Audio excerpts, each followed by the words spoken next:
Hello दोस्तों, नमस्कार। मेरा नाम है राकेश और आपका बहुत बहुत स्वागत है मेरे इस चैनल पर। उम्मीद करता हूँ कि आप सभी लोग अच्छे होंगे। आज मैं आपको फरीदाबाद के बहुत चर्चित हत्याकांड के बारे में बताने वाला हूँ, जो कि 26 अक्टूबर 2020 को फरीदाबाद में घटित हुआ था। इसमें एक लड़की जिसका नाम निकिता तोमर था, उस लड़की को एक युवक ने 20 सड़क में कॉलेज के बाहर गोली मारकर उसकी हत्या कर दी थी। युवक ने उस लड़की को गोली क्यों मारी? क्या उनके बीच कोई अनबन थी या फिर कोई प्यार का मामला था? आइए इस स्टोरी को विस्तार से जानते हैं कि 26 अक्टूबर 2020 को आखिर क्या हुआ था। तो 26 अक्टूबर 2020 की बात है। निकिता वल्लभगढ़ के अग्रवाल कॉलेज में बीकॉम फाइनल ईयर की छात्रा थी और निकिता पढ़ाई में काफ़ी अच्छी थी। और उस दिन निकिता का पेपर भी था जिस दिन उसको गोली मार दी गई। वो पेपर देने के लिए अंदर गई तो उसने अपने पेपर को अच्छे से ख़त्म किया और उसे विश्वास था कि उसके इस पेपर में अच्छे नंबर आएंगे। तो निकिता और उसकी सहेली 4 बजे के करीब वो दोनों कॉलेज के बाहर निकलते हुए पेपर के बारे में पूछ रहे थे कि उनका पेपर कैसा हुआ और कौन कौन से प्रश्न उनके छूट गए। यही सब वो दोनों लड़कियां आपस में डिस्कस कर रही थी और साथ ही साथ निकिता अपने भाई का इंतजार भी कर रही थी, जो कि उसको लेने के लिए आने वाला था। तो उसका भाई तो वहां पर नहीं पहुंचा। उस समय पर एक सफ़ेद रंग की कार निकिता के बगल में जरूर रुकी। पहले तो उस कार को निकिता ने नज़रअंदाज किया, लेकिन जब कार सीधा उसके सामने रुकी तो वो डर गई, क्योंकि कार में दो युवक मौजूद थे, सोहन निवासी तौसीफ और उसका दोस्त रेहान। रेहान कार को ड्राइव कर रहा था और तौसीफ पीछे वाली सीट पर बैठा हुआ था।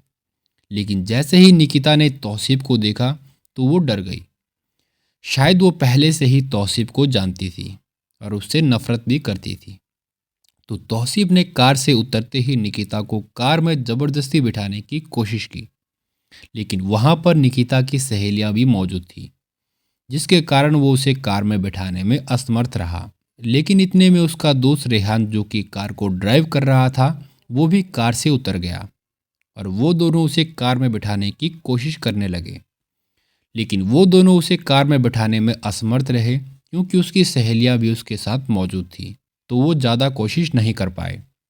लेकिन इसे तौसीफ को गुस्सा आ गया और उसने अपने जेब से गोलियों से भरा हुआ देसी कट्टा निकाला और निकिता पर गोली मार दी। और इतना करने के बाद वो दोनों वहां से भाग निकले और कॉलेज के बाहर हलचल मच गई। सभी लोग मंजर को देखकर हैरान रह गए कि ऐसा कैसे हो गया। उसके कुछ ही देर बाद निकिता को नज़दीकी अस्पताल ले जाया गया, लेकिन हॉस्पिटल पहुंचते ही डॉक्टर ने निकिता को मरा हुआ घोषित कर दिया, क्योंकि फायरिंग बहुत नज़दीक से हुई थी, जिससे जान बचने के बहुत कम चांस थे। इसलिए डॉक्टर्स भी निकिता की जान को नहीं बचा पाए। इतने में हॉस्पिटल में उसके भाई और माता पिता पहुंचे, तो वो थोड़ी देर के लिए समझ ही नहीं पाए कि उनकी बेटी के साथ क्या हुआ है। परिवार का रो रो कर बुरा हाल था।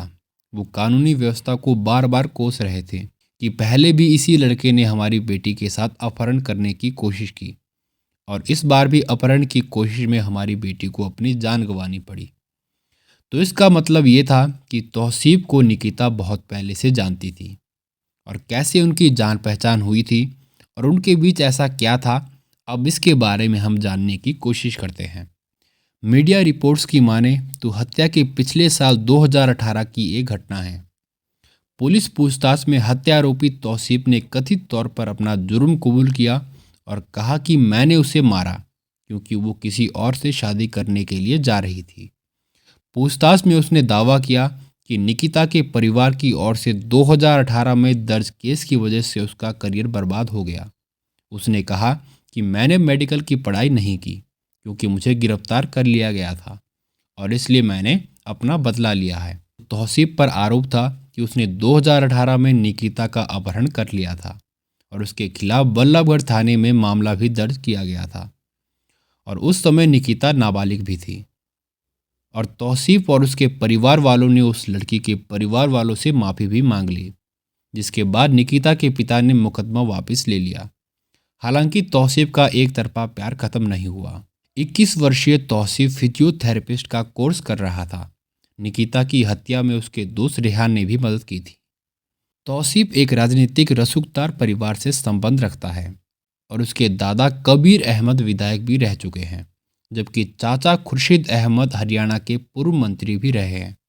इसलिए परिवार की बेइज्जती ना हो, इसलिए उन्होंने इस मामले को सुलटा लिया और निकिता के परिवार से माफ़ी भी मांग ली थी। लेकिन तौसीफ के मन में शायद बदला लेने की आग थी, जो कि तब जाकर बुझी जब उसने निकिता को मार दिया। उसने 25 अक्टूबर की रात को निकिता के साथ बातचीत करने की भी बात कबूल की है। हरियाणा पुलिस की अब तक की जांच में मिले कॉल डिटेल से ये पता चला है कि निकिता और तौसीफ के बीच हत्या वाले दिन से पहले भी बातचीत हुई थी। तौसीफ उसकी मर्जी के खिलाफ उसे घर से भागने और उसके साथ शादी करने का दबाव बना रहा था और बताया जा रहा है कि आरोपी और पीड़िता ने 12वीं तक साथ में पढ़ाई की थी। निकिता ने जिस प्राइवेट स्कूल में 5वीं से लेकर 12वीं तक की पढ़ाई की, उसी स्कूल में आरोपी तौसीफ भी पढ़ता था और वो हॉस्टल में रहता था। इसी दौरान वो निकिता से एक तरफा प्यार भी करने लगा था। वो निकिता का प्यार पाने के लिए उसे बार बार परेशान करता था और उसने निकिता को अपना नाम राहुल बताया था, ताकि निकिता को पता ना लग सके कि वो एक मुसलमान है और उसको अपने प्यार के जाल में फंसा सके। लेकिन निकिता को कुछ दिनों बाद ही उसके बारे में सच्चाई पता लग गई थी और उसके बाद निकिता तौसीफ से नफरत भी करने लग गई और उसके बाद उसने 2018 में उसका अपहरण किया और उस मामले को सुलटाने के लिए 26 अक्टूबर 2020 को उसने निकिता को मौत के घाट भी उतार दिया। कार्रवाई की मांग के लिए 27 अक्टूबर को दिल्ली मथुरा हाईवे पर परिजनों और सैकड़ों अन्य लोगों ने प्रदर्शन किया और उस दौरान हुई तोड़फोड़ के बाद पुलिस ने 37 लोगों के खिलाफ केस दर्ज किया। सरकार ने इस केस की जांच एसआईटी को सौंप दी, तो टीम ने 5 घंटे में मुख्य आरोपी तौसीफ और उसके दोस्त को गिरफ्तार कर लिया और हथियार उपलब्ध कराने के मामले में अजरुद्दीन को भी पकड़ा गया। एसआईटी ने महज 11 दिन में ही तमाम सबूत जमा करके 6 नवंबर को 600 पेज की चार्जशीट पेश की। इसमें निकिता की सहेली समेत कुल 60 गवाह बनाए गए। फरीदाबाद के पुलिस कमिश्नर ओपी सिंह की गुजारिश पर इस केस की सुनवाई फास्ट ट्रैक कोर्ट में हो रही थी। सरकार के आदेश पर इस हत्याकांड के साथ 2018 में निकिता के अपहरण के मामले को भी दोबारा खोला गया। इसी बीच पुलिस के चालान को 23 नवंबर 2020 को फरीदाबाद की एडिशनल सेशन कोर्ट में चुनौती देते हुए तौसीफ ने आरोप लगाया था कि निकिता के परिवार ने अपने मान की खातिर उसका मर्डर करके सच्चाई छिपाते हुए उसे और उसके साथी रेहान को फंसाया जा रहा है। वहां ये अपील खारिज होने के बाद वो हाई कोर्ट पहुंच गया और 22 जनवरी 2021 को सुरक्षित रखे गए फैसले को मंगलवार को सार्वजनिक कर दिया गया। पिता मूलचंद तोमर का कहना है कि इस घटना से उनके परिवार की जिंदगी को पूरी तरह से बदल दिया गया है। घटना के समय निकिता का भाई नवीन तोमर दिल्ली में सिविल सेवा परीक्षा की तैयारी कर रहा था और पिता नोएडा की एक कंपनी में नौकरी करते थे। घटना के बाद पिता की नौकरी छूट गई और भाई नवीन को भी केस लड़ने के लिए अपनी पढ़ाई पूरी नहीं कर पाया। उन्होंने कहा कि उन्होंने अपना मकान किस्तों पर लिया था और घटना के बाद से केस में इतना खर्च हो गया है कि किस्त भरने के लिए भी रिश्तेदारों से उधार लेना पड़ता है। उनका कहना है कि वो रिश्तेदारों और भाई बंधुओं से उधार आदि लेकर केस लड़ रहे हैं। तो ये थी कहानी निकिता तोमर की। उम्मीद करता हूँ कि ये क्राइम कहानी आपको अच्छी लगी होगी और मिलते हैं आपको एक और क्राइम कहानी के साथ। तब तक के लिए धन्यवाद। Thank you so much.